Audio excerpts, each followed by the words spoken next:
Fears and Phobias that you may or may not have heard of, Part 2. This video is for educational purposes only.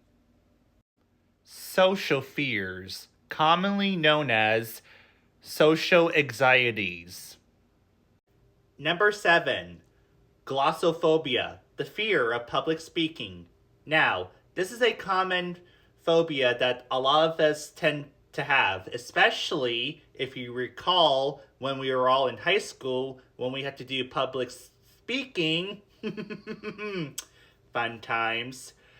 That can actually cause people to develop phobias for it, especially when they're worrying about being judged or constantly criticized or not getting the best grades at all. And the same goes for colleges and workplaces, especially when you're trying to impress your employees, and sometimes it goes south because people tend to overthink it. However, while there are many factors of why people have phobias of public speaking, there are ways you can do to help you overcome it. Rehearse ahead of time of your presentation. Practice with people you know and trust. Take deep breaths. Meditate. Go out on walks. Take a break in between. And most importantly, try to have a positive attitude. Number 8. Xenophobia, the fear of strangers. Now, meeting new people can be scary and nerve-wracking, but the main reason why people are afraid of strangers, especially what's been going on in this world, is that with the high rates of crimes, people being kidnapped, especially children and stuff, parents, young adults, and even children's are on edge and on high alert for anyone who would pose a threat to them, causing them to have a fear of not only the bad strangers, but also the good ones, because you never know who you're going to meet, which I believe is a validated fear, because if I was a parent and I had a child, I don't want anyone coming up to my child and kidnapping them because I was busy texting on my phone. I would rather keep an eye on my children, making sure they're safe. That way, if something were to happen, I'll be there when something happens. And that goes out to any parents, grandparents, siblings, etc. Always keep an eye out for your children, and always keep an eye out for yourself, and be aware of your surroundings.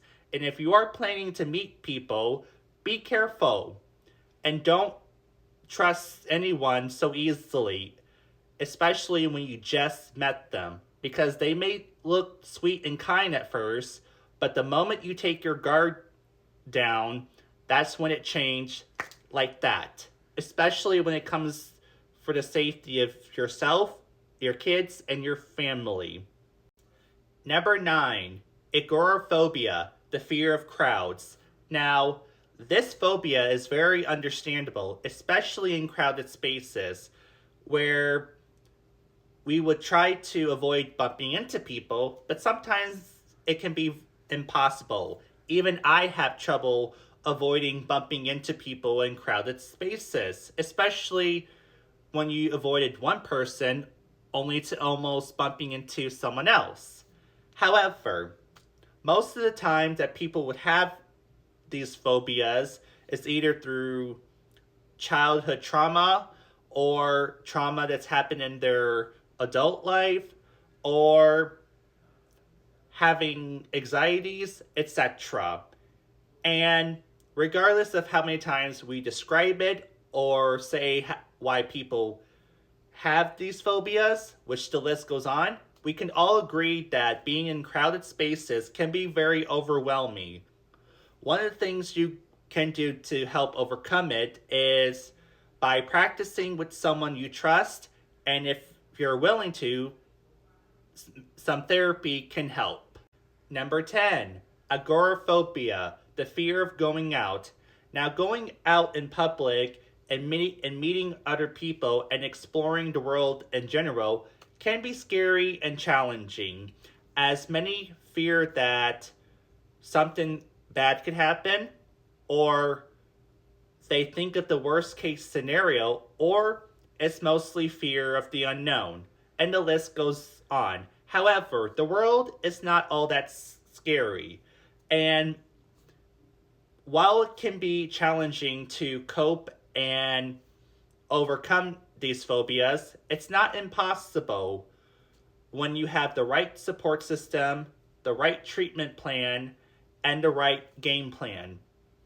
If you really want to overcome your fear of going out, try doing it with someone you trust and maybe going out for at least a half hour each day and then work your way up to the top, and eventually you can overcome those phobia. And even if you don't, that's okay. As long as you tried, that's all that matters. And number 11, autophobia, the fear of being alone.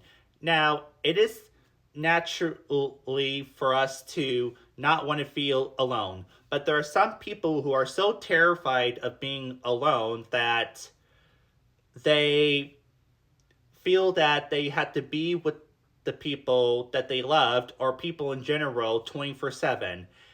And it can also be very dangerous, especially in toxic and abusive relationships where some people felt that they had to stay in that relationship or friendship because the alternative is being alone, which is way worse. However, that fear can be overcome with the right amount of support system and treatment.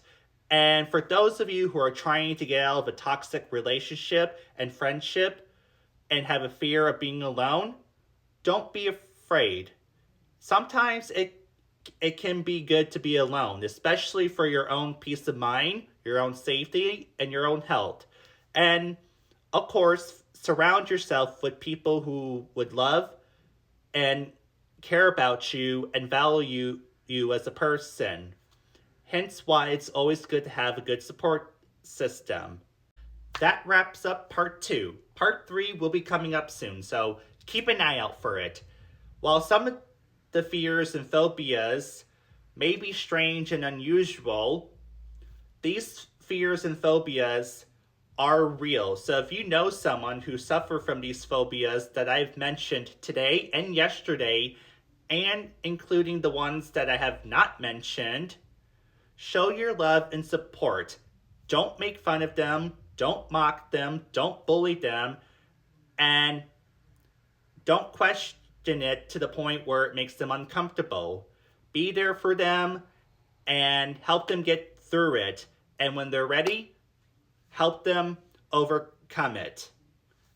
You all have an amazing evening, and remember, keep shining. And until next time, stay classy, and I'll see you all in the next video.